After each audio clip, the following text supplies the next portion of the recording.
انت دلوقتي بتقارن نفسك بالاهلي بناء على ايه؟ الاهلي سيد افريقيا، كبير القوم، كام بطولة افريقية؟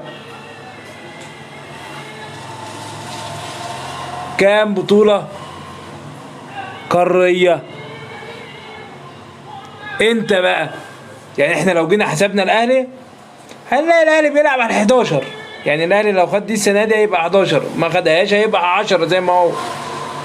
طب الهلال السوداني خد البطوله كام مره؟ معرفش.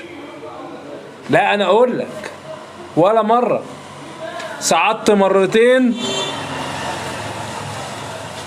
مره الاهلي نفضك، ومره غالبا يا الوداد يا الرجاء نفضك برضه.